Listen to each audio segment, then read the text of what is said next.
안녕하십니까. 광주 전남권 뉴스입니다. 한평군과 영광군이 경계에 놓인 산 이름을 놓고 옥신각신입니다. 한평군이 현재 불갑산이라고 지정된 산의 명칭을 모악산으로 바꿔달라고 요청했는데요. 어떤 사연인지 곽선정 기자가 보도합니다. 가을이면 붉은 꽃무른 물결로 장관을 이루는 불갑사. 지난달 영광군이 불갑사 출입도로 입구에 불갑산 도립공원이라는 표지석을 세웠습니다.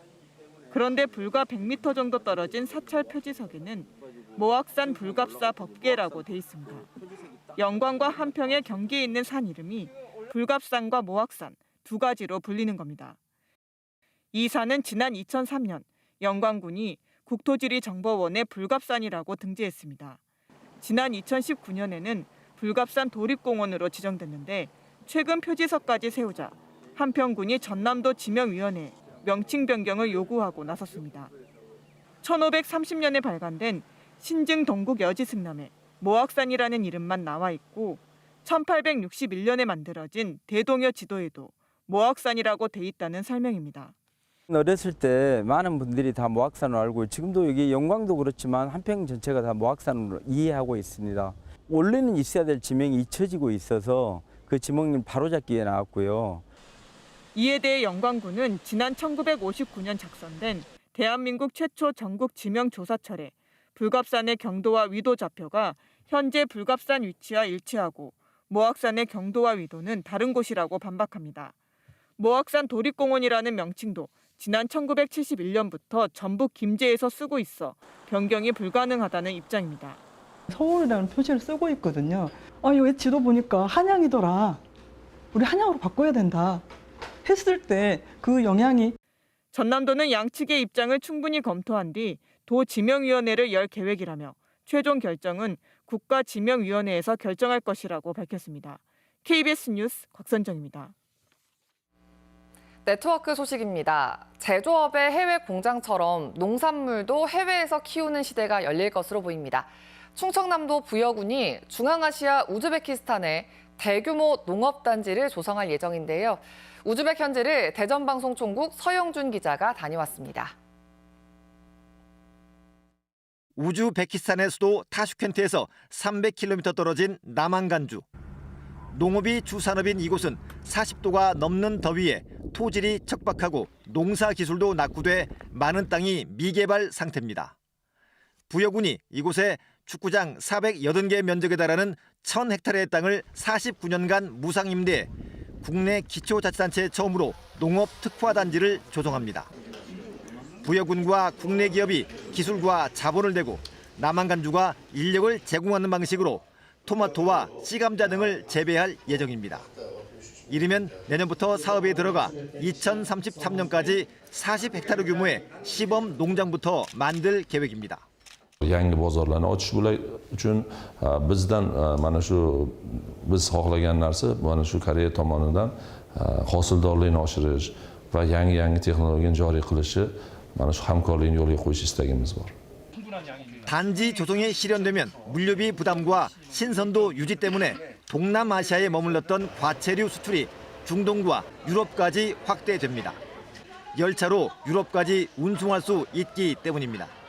CIS 국가 중국까지도 넓힐 수 있는 하나의 글로벌 시장의 가장 큰 교두보로 생각하고 있습니다. 이 사업은 또 언제 닥칠지 모를 식량 위기에 대비해 해외에 식량 공급 기지를 확보하는 의미도 있습니다. 정부의 해외 농업 개발 사업에 큰 역할을 할 수 있다는 그런 계기가 됐다. 부여군의 이 사업은 제조업의 해외 공장처럼 농작물도 해외 생산 시대가 열리는 것을 의미합니다. 이 사업이 안착할 경우 다른 자치단체들의 도전도 잇따를 것으로 보입니다. 우즈베키스탄 남한간주에서 KBS 뉴스 서영준입니다.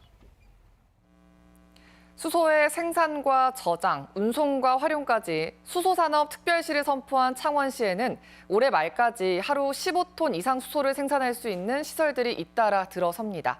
하지만 이 수요가 뒤따르지 못해서 본격적인 가동을 위해서는 판로 확보가 과제입니다. 창원방송총국 손원혁 기자입니다. 창원 국가산단에 조성 중인 한국가스공사의 수소 생산기지. 오는 10월 완공 예정입니다. 수소 생산량은 하루 10톤 규모. 정부가 정한 유일한 수소 유통 전담기관인 가스공사가 수소를 직접 생산해 판매하는 시설입니다. 한국가스공사는 창원시를 방문해 수소 판매에 협조를 구했습니다. 2021년부터 해서 이제 추진을 해왔는데 이게 이제 운영이 잘 되도록 시장님께서 좀 각별히 지원도 해주셔야 되고. 문제는 국내 수소차 이용 확산이 더뎌 수소 소비가 늘지 않는다는 점입니다. 두산 에너빌러티 안에는 하루 생산량 5톤 규모의 국내 첫 액화수소 플랜트도 들어섰습니다. 본격적인 가동은 수소 판매처를 확보한 뒤 내년 이후로 예상됩니다. 기존 시설에 더해 창원에서는 하루 16톤 규모의 수소를 생산할 수 있지만 현재 창원에서 하루 수소 소비량은 1.7톤, 내년 예상 수요도 3톤 정도입니다. 국내 최대 수소 생산 거점인 울산에서는 하루 15톤 규모의 액화수소 생산 시설이 추가로 들어설 예정. 생산 비용과 가격 경쟁력에서 규모가 큰 울산이 더 유리해 판로 확보에 치열한 경쟁이 예상됩니다. 창원시에서 확보한 물량 플러스 주변 지자체에서 확보한 물량으로 최소 가동 기준을 맞출 예정이고요. 꾸준히 모빌리티를 계속 확대 보급을 하면서 이 생산량을 최적화시키면서 늘릴 계획입니다.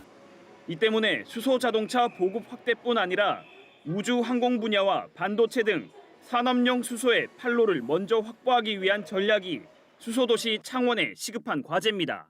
KBS 뉴스 손원혁입니다. 광주 시립 제1요양병원이 최근 집단 감염으로 의심되는 피부병 환자와 직원들 가운데 일부에 대해 어제 외부 병원 피부과에 협진을 의뢰했습니다. 일부 협진 결과 옴 의심 사례와 접촉성 피부염 사례가 몇 건씩 발견된 것으로 알려졌습니다. 이에 따라 광주시는 정확한 진단을 위해 병원 측에 해당 병동 격리를 권고하는 한편 대한피부과학회에 협진을 요청할 예정이라고 밝혔습니다. 광주시가 추진하는 공공심야 어린이병원의 운영기간 공모에 광주 지역 병원 2곳이 지원했습니다. 이에 따라 광주시는 오는 20일 평가위원회를 열어 한 곳을 선정할 예정이며 보건복지부의 달빛 어린이병원 지정 절차 등을 거쳐 9월부터 심야 어린이병원을 가동할 방침입니다. 광주시는 지난 4월 평일과 휴일 밤 12시까지 2명 이상의 전문의가 소아 청소년 환자를 치료할 수 있는 심야 어린이병원을 운영하겠다는 계획을 발표했습니다.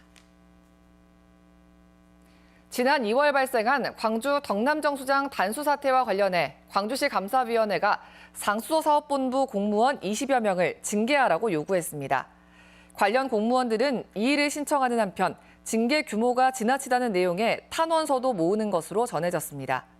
광주시 감사위원회는 덕남정수장의 밸브가 고장나면서 3만 8천여 세대가 단수 피해를 입고 수돗물 5만 톤이 넘쳐 흐른 사고와 관련해 시설을 제대로 관리했는지 매뉴얼을 지켰는지 등에 대해 지난 3월부터 감사를 벌여왔습니다.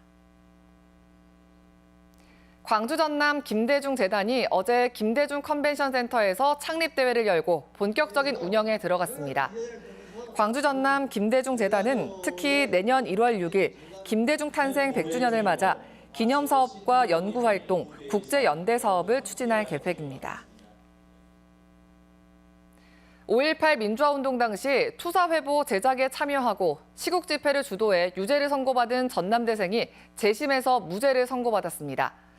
광주지방법원 형사 11부는 개헌법 위반과 내란 중요 임무 종사로 유죄 선고를 받았던 64살 김모 씨의 재심에서 헌정 질서를 파괴하는 범죄에 반대한 정당 행위에 해당한다며 무죄를 선고했습니다. 김 씨는 전두환 허수아비 화영식을 하는 등 시위를 주도해 징역 2년 6개월에 집행유예 3년을 선고받아 지난 1982년에 형이 확정됐습니다. 위탁 운영기관 선정 과정에서 갈등이 빚어졌던 5.18 교육관을 광주시가 직접 운영할 것으로 보입니다. 광주시는 5.18 교육관을 위탁 운영해서 직영으로 방식을 전환하기로 하고 관장 선임 방법 등을 논의하고 있다고 밝혔습니다. 광주시는 지난 2월 5.18 부상자회를 교육관 위탁 운영 우선 협상 대상자로 선정했다가 재평가에서 부적합 판정을 내렸습니다.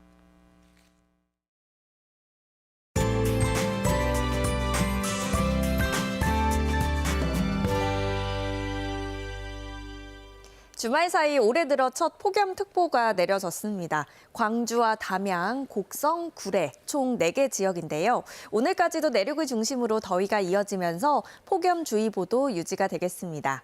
어제도 광주는 한낮 기온이 33도를 웃돌며 8월 초의 한여름 더위를 보였습니다. 오늘은 어제보다도 2도가량 높은 35도가 예상되고요. 내일 비가 내리면서 차츰 누그러지겠습니다. 오늘까지는 더위 대비 단단히 하셔야겠습니다. 내일 비는 오후에 서해안 지역부터 시작이 되겠고요. 저녁이면 광주 전남 대부분 지역으로 확대가 되겠습니다.